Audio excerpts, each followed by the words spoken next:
the basics. What is a batch? So a batch is an area in Razor's Edge that you can easily and quickly add a large number of gifts.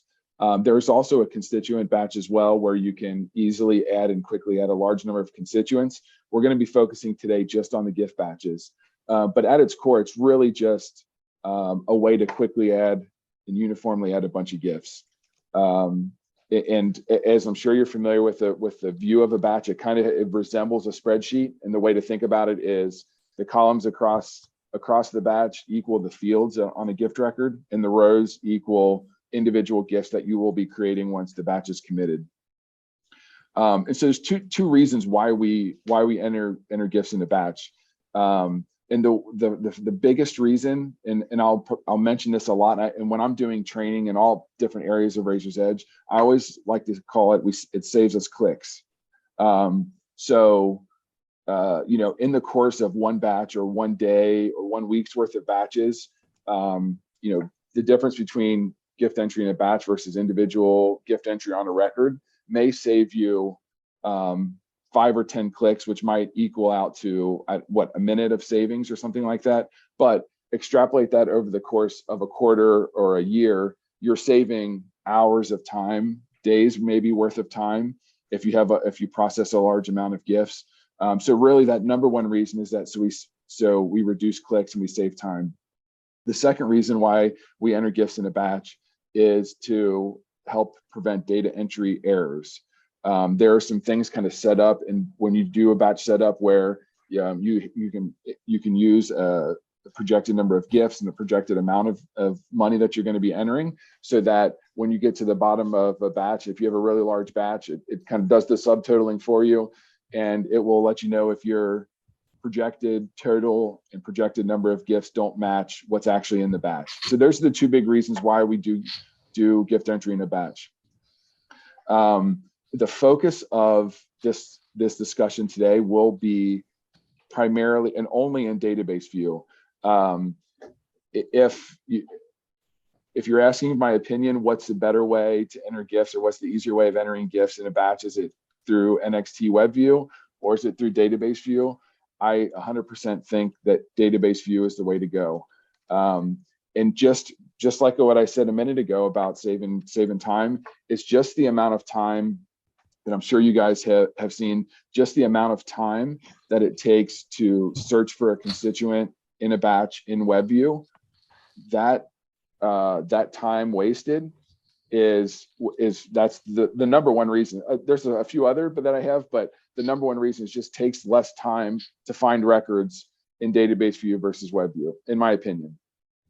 So we're going to focus just on database view today. And then some other things I want to share with the group, a link here. There are a lot of keyboard shortcuts that you can use in a batch, and I'm just going to share a link in the chat. And this is a Blackbaud document. This isn't anything I created, but it has all of the shortcuts that you could possibly use in a batch.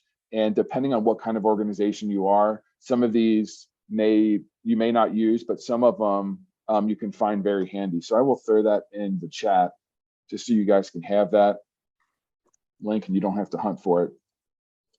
But so those are the shortcuts. We're going to talk about it here on another screen, but the way that it saves time in a batch versus individually entering gifts is the ability to use defaults when you're setting up your batch. Like I said, I'll talk about that in a second. Right now, so and this is where I said before about how if you're already doing gift entry, anything I've said so far is probably not new information for you. But this is where throughout the last, 7 or 8 years of the whole time I was managing the gift entry process at my previous job, I kind of fine-tuned a naming convention and the way that we handle the gifts from the time they come in in the mailbox to the time they get deposited into the bank. And I'll kind of talk about all that as one right now. So the first way that I like to organize my batches is by I put similar gifts together. So as you'll see in a second, I actually have the live database from my old job pulled up, and I'll show you what that looks like. But what the way we handled our batches is that we had, in a particular day, if we had, let's say we had cash gifts, we had gifts that were checks, we had stock, we had gift in kind, I grouped those all together and they all got their own batch. And the reason that we did that is because the ability to use defaults. And let me pull up a batch in our sample environment. And I want to point this out to you as well. So I have some default batches set up so that when I create a new one, so let's say I'm sitting down with a stack of checks. I have a stack of 50 checks. I'm going to name it whatever the batch number that is sequential. This is how in our sample database, we're up to batch number 54. The one thing I liked doing at my old job was starting our batches with the calendar year that we were in so that you can easily identify for one batch from the other. And I'll show you what that means in a second. But I would always put the description as my initials first, and then what kind of batch I was doing. So in this case, I said checks. This case, I have a stack of checks. And this is so that the only reason I put that description is here is that so you can easily find it in this list. So I let the batch number, let the system generate the batch number. I put my initials and then what kind of batch I'm doing. And then so when we jump to the fields, you can certainly hunt and peck your way through what fields you want, which is fine. But in order to save some clicks, we want to load our fields from existing batch. And we have our, I have these default batches that I set up earlier. And I don't know, I did this quickly, but I shared this with Joan a couple of days ago when I had a call with her. And if this is something that if you know, you use it all the time, but if you don't know, it will save you a ton of time. But if you're ever in a date field and database view and you hit F3, it's today's date. So that works in a batch. That works when you're trying to find something, but it saves clicks from hitting the calendar and then hitting today's date. So I have these defaults set up, and when I load the defaults from that existing batch, it brings over all the fields that I would typically need for a check batch. So I don't have to go and hunt and peck and I missed post date or I missed acknowledge. It's going to bring over all of them. You set them up once, and every time you do a batch of that type, you can load those fields from that batch. So there they all are. So these are all going to correspond to a column in the batch, like I had mentioned earlier. Now, I just mentioned defaults. So we have a stack of checks we got from an event that we had last weekend, and we need to sit down and enter them all. It would take a day or a half a day to open up each one of those 50 records and go to the gift tab, hit new gift, type in all the information. So we're going to do it in a batch. Now, because all these checks came from the same event, they're all going to have the same fund. So I can say for every single gift in this batch, it's all going to have, let's do the Kevin Wood Family Fund. That's a good one. These are all going to be cash gifts.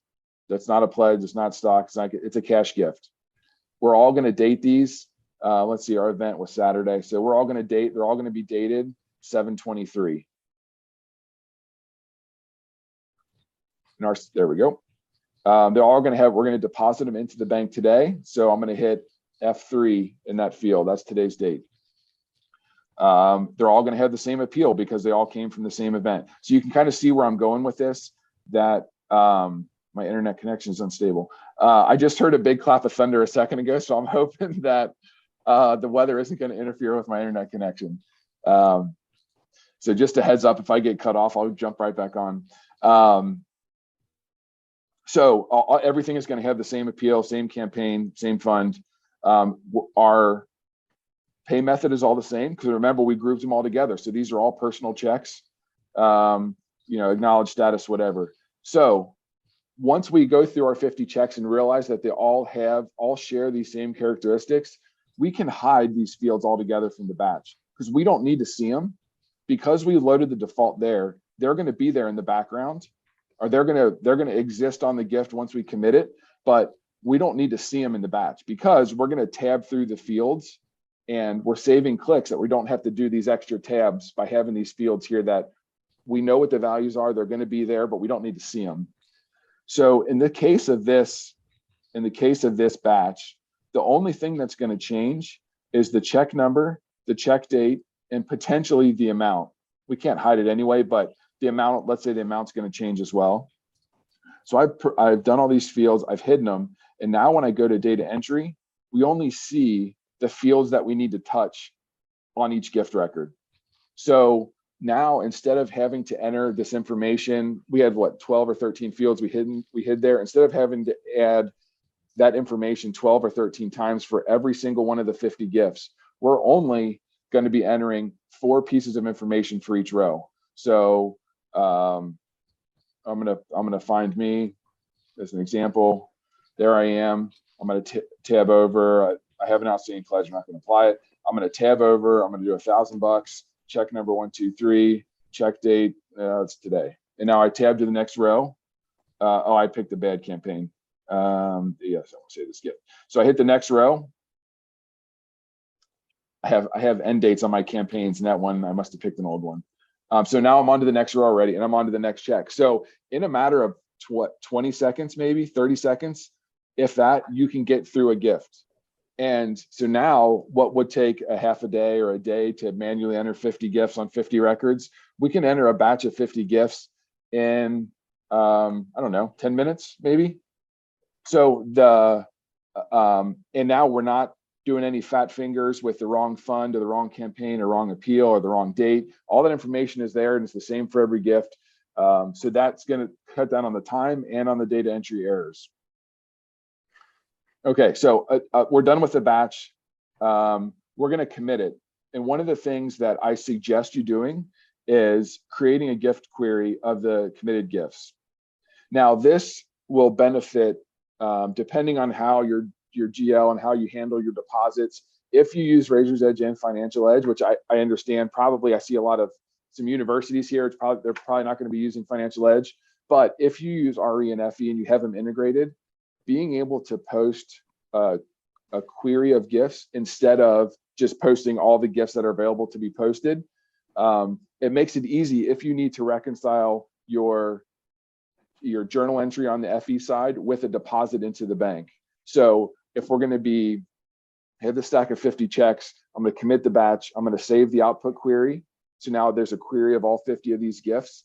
And then I'm going to run my deposit report. I'm going to take my stack of checks. I'm going to go hand it to the treasurer.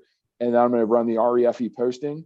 And I'm going to post that batch of gifts so that we now have a journal entry on the general ledger for the total of those 50 checks. And that deposit is then going to get deposited into the bank, and we can reconcile. So I know that's a pretty easy way of saying all of that. But if you're in that situation where you have to reconcile by journal entry, having that query exist is really going to help. So now we've committed the batch. I'm not going to do it now. But one thing I do want to point out, when I save that batch, I'm going to name the batch 54. So our batch number was 54. This was auto-generated by RE. We're going to save that batch as batch 54. Just the number 54 is going to be the query name. Because, and I'm going to jump back into here now. And I said here, the batch number follows the gift. And so we have our batch that are all of our checks from today. We have our query that equals the batch number that we are going to then use to post later to the general ledger. And then we're also, after we're done with before we hand our checks to the treasurer, we're then going to scan our stack of checks and all of the stuff that came with in the mail that day. So we have a check, and then we have the letter from the donor saying, I give you guys $10,000 for the Kevin Wood Scholarship Fund, whatever. All the information that comes in with the batch will be scanned with it, and the file name for that scan will be the batch number as well. It'll be 54. Because, and this is what I would talk about the document retention. So now we're outside of Razor's Edge altogether. And now we need to keep track of these gifts that we have and the copies of the checks. And I'm going to show you a screenshot here in a second on the next slide, I believe, I did this kind of format since FY15 at my old job. So we have 15, 16, 17, so about 8 years that we had a folder, each one of these folders for every fiscal year, that we were able to put this information in. So we did the batch scan, and it was batch number 54, and it's going to go in FY22 batch scans. And so we just do this over and over again, because most of the time, any of these files that you see here under that folder organization, we aren't going to use that information until we need it. It's going to sit there, and it's going to sit there until it becomes important for us to use. And so I said easily accessible. So we're almost, if you're on a July fiscal year, we're getting close to the time that the auditors are going to come in house, and they're going to look through your gifts, and they're going to give you a list back and say, I need to see the documentation associated with these 5 gifts, these 20 gifts, these 50 gifts, because they're the high dollar gift amounts, or they're associated with the capital campaign you're in, or it's a big pledge. So pledges are handled the same way. They need to see the documentation from the donor to make sure that everything is fine on whatever auditors do. So they give you a list of gifts. Now, what used to be a long, like kind of arduous task of like, okay, I need to go find this gift now. I need to go find the check scan that I did with this batch. Now what we can do, so let's say whatever donor I'm in, let's say one of the gifts they want to see is this $250 gift from 11/29/18. So that's FY19. The way we consider it, that was FY19.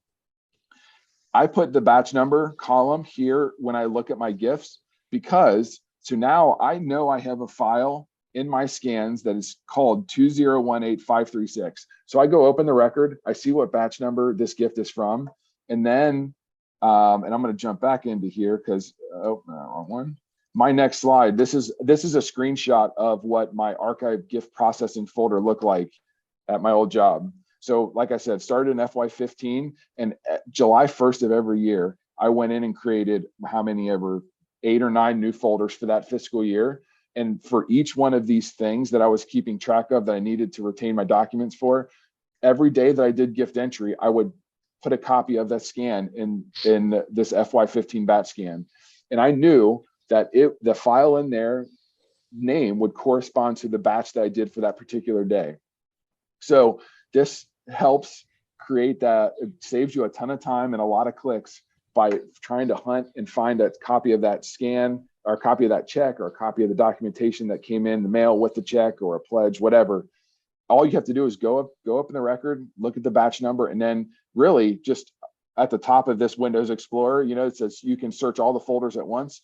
You search batch number 201858 or whatever it was, and all of the files associated with that gift. So you have your commit report, you have your batch scan, you have your deposit report, everything associated with that gift, and the life cycle as it moved through your office, you have here, and you have forever.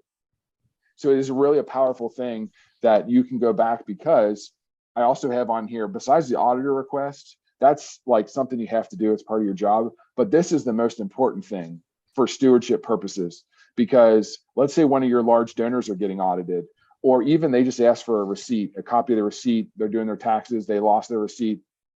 You can now do the same process. You go open a record, see what batch number that gift came in on, and then you can easily find a copy of the check, a copy of the receipt, a copy of the acknowledgement letter, and you can print it, scan it, or print it and send it to them. You can save it as a PDF, whatever, and get it to them in a matter of minutes. And the taste that leaves in a donor's mouth when they're maybe behind the 8 ball because they're at their accountant's office and they're doing their taxes, they need a copy of that receipt. You can then give it to them in a matter of minutes, rather than making it a day-long process or something like, oh, I'll flag it in my email, I'll get to it when I can. You can just get it done right away. So we're running close on time. I wanted to put a picture in here and the make and model of the scanner that I used. I have never, and this is, one that we just happen to have in our office. I have never had a scanner work so well than this particular one. I don't know what was special about it, but I could stick a stack of 50 checks and 50 letters associated with the checks in the scanner all at once, and I pressed that little blue button on the front of it, and it would scan front to back, and it would shoot them out the front, and then a file would pop up on my screen of that PDF with 150 pages or whatever, and I do a file save as, go to FY22 batch scans, and I save it there with the batch number. So you guys may have a scanner that you like or whatever, but I just wanted to highlight this one because I really enjoyed it, and it made my job very easy because I could scan a bunch of checks and a bunch of stuff really, really quickly. What else? Some considerations. I'm going to go through these pretty quickly because I want to make sure we leave a couple minutes for questions. This one I wanted to highlight. What does your auditor say? At some organizations I've seen, their auditor says that they have to enter their gifts in a batch and they're not allowed to enter gifts individually. I'm not exactly sure if I don't think that's across the board, but I have heard auditors say that. So you always want to make sure whenever you're adjusting your gift entry policy and your document retention especially, check in with your auditors, to make sure whatever you're changing to, they're okay with, because that's the last thing you want is you get to this time of year and you're looking at all of your gifts from last year and then your auditor says, well, you did something wrong. So make sure you check with your auditor before, or your CFO, your president, your CEO, make sure that everyone's on board with the changes you're making. I talked about this before. Posting from the RE to FE, if you have the integration turned on, is I think makes it easier when you have the output query saved.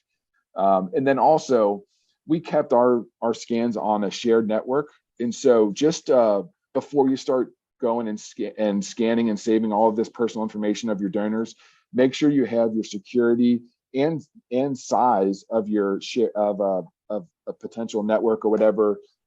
Make sure you have the security lined up so that people outside of your office, maybe at your organization, but outside your office, people that don't need to see this information, make sure they don't have the ability to see it. So next, here's what the schedule looks like for the upcoming Lunch and Learns. Here's the kind of the topics. Next month, I'm going to talk about acknowledgement letters, and because we don't have the word integration anymore, how we handle acknowledgement letters.